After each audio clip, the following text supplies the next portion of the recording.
What if I told you Orlando's best theme park had no roller coasters? This is Discovery Cove, Orlando's secret luxury resort. From swimming with stingrays to dolphins to sharks, you'll feel like you're at a tropical island resort, even though you're in the heart of Orlando. But first off, we're jumping right into the action by joining a flock of flamingos on their morning parade. This is awesome. I've never been so close to flamingos. Why is it so tall? They're like in a parade. They're like as tall as me. Granted, I'm not really that tall, but I don't think I've ever seen a flamingo parade in my life. I don't want to follow it. But let's do it. We go at the flamingo's pace, we don't go at our own. Yeah, I wasn't expecting them to move so fast. I feel like I'm like running for the flamingos, but it's like worth it. Like it's a good way to wake up today. I got my coffee in my body and I'm like ready to go. Wow. It's just shocking how close they get to you. That one has a lot of personality. Normally when I go to a theme park, I start my day running to the biggest roller coaster. Running to flamingos is a totally different vibe. With Orlando being so focused around the biggest thrill rides, the most immersive attractions, Discovery Cove takes a brand new hands-on approach, completely setting themselves aside from the competition. But the Flamingo Mingle is just the start of the day. There's so much to do here at Discovery Cove and we're gonna do it all. Like the Grand Reef where you can swim with stingrays and sharks. Those aren't the only animals we're seeing though. The Windaway River has all sorts of freshwater creatures. On top of that, we get free food for the entire day, and this is not your generic theme park food. This is next level. And what I'm most excited for, the Dolphin Lagoon, where you can swim with a dolphin. But so we can figure out whether this theme park is actually worth its ticket price, I developed a point system. See, just like the NBA Slam Dunk Challenge, we're gonna be ranking everything on a scale of 1 to 10. But before we tackled the other activities to do at Discovery Cove, we had to gear up and get in our wetsuits. How do I know my size? That one? Oh, there you go. Awesome.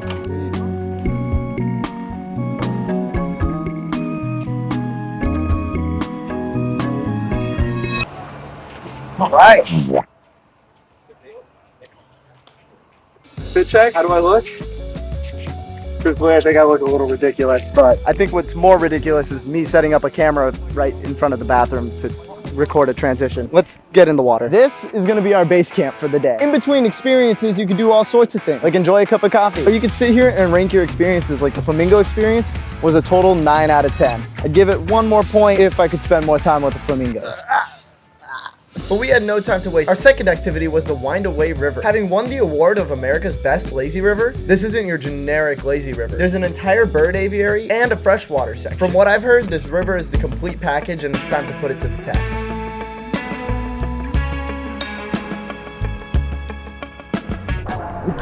It got so deep out of nowhere. You need the noodle, I'm telling you. Use the noodle. I'm not gonna use the noodle. Come on, you know you want to use the noodle. Okay, maybe I could use the noodle. That waterfall? I'm not looking forward to the waterfall. I don't know. I'm gonna be like this when I'm under it. Like, I'm ready.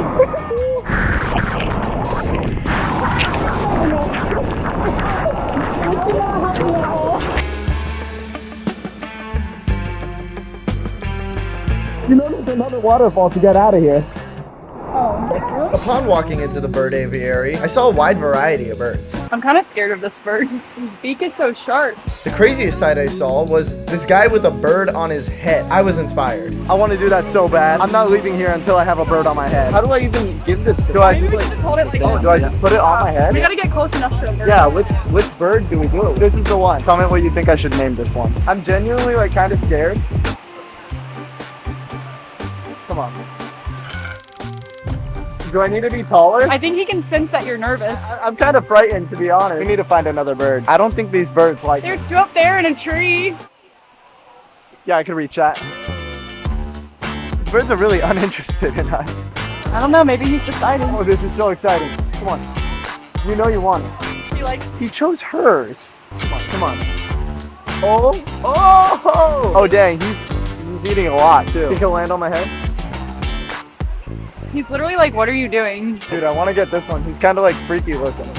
Oh, I want him to land on my head. I'm not putting my head anywhere near that thing. What type of bird even is that? Kind of looks like a turkey and like a phoenix and like a peacock all mixed in one. Looks like the bird from Harry Potter. And after several failed attempts to get a bird on my head, you got this. Oh, man. You need to find another bird. They don't like me. I decided to give up. And there was still the freshwater section, which intrigued me. So with that, we got back in the lazy river.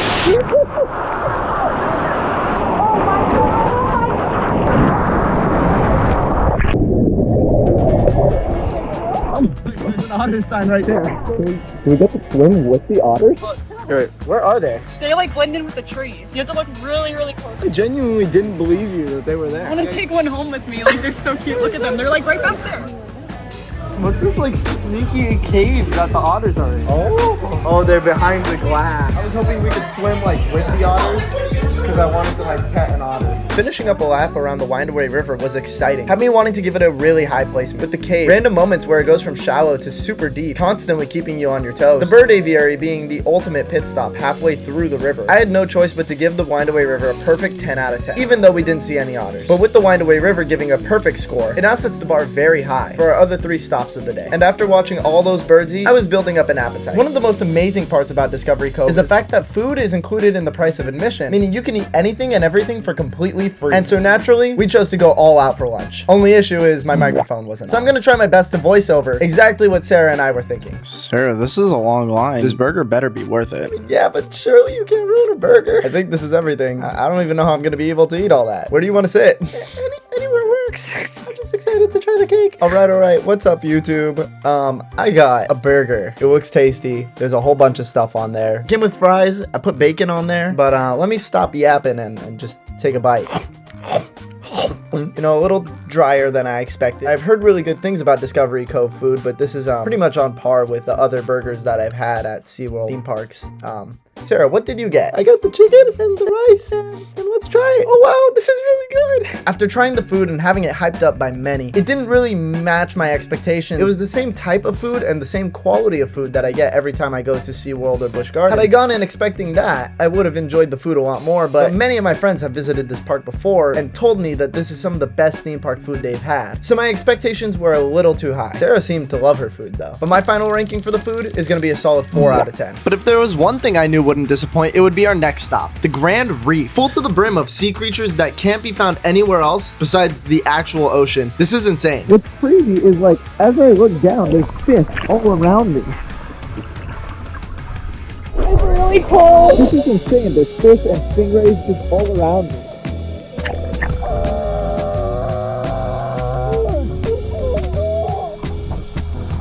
This does not look real at all. Like, that thing is massive.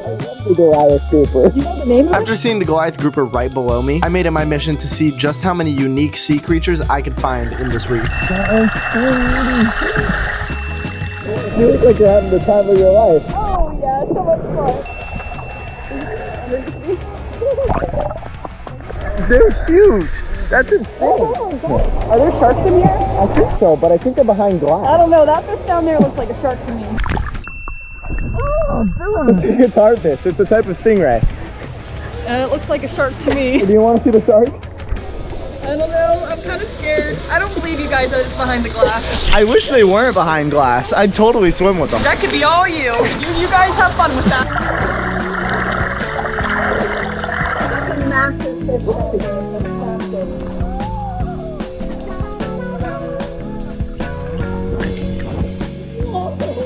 And walking out of the reef, I had no choice but to give this a strong 8 out of 10. There was one thing holding me back from giving it the 10 out of 10 spot, and that's because I was missing one animal. And that one animal is the dolphin. Thankfully, our last and final experience was to swim with none other than a dolphin. I'm excited. I don't know how to feel about this. Is this like free therapy? That's one way to put it. I'm kind of scared. I was scared the first time, but Oh, you've done that before? yeah, I was scared the first time, I'm not gonna lie. But then I was like, oh, this is chill. This water is so cold. Worth it for the dolphin, okay? I didn't Yeah. know we were in Antarctica today. Yeah, I didn't know dolphins swam in such cold water. I thought this was Orlando. Our dolphin started off by being a total show off, but then it was time to get one-on-one with the dolphin. Dot. Her name's Dot? Okay. Yes. Awesome. Next to each Oh other. my gosh. No way, dude. You guys can put a hand on her back. We're allowed to touch it? Hey, Her, Dot, we're allowed to touch Dot? Then it was finally time to swim with a dolphin. After convincing me she was a pro, I was scared the first time. Then I was like, oh, this is chill. Sarah went first.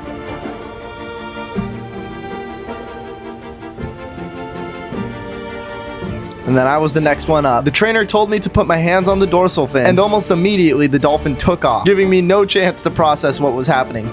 And walking away from Dot, we sat down on some swingy chairs and thought about everything we just experienced. Swimming on the back of a dolphin is an unforgettable experience, and even with how cold the water was, it earns itself a 10 out of 10 spot. From the violent waterfalls of the Windaway River, to the birds who didn't want to sit on my head, to seeing some of the most amazing sea creatures right in front of us, and finishing our day by swimming on the back of a dolphin, Discovery Cove was worth every penny I paid to get here.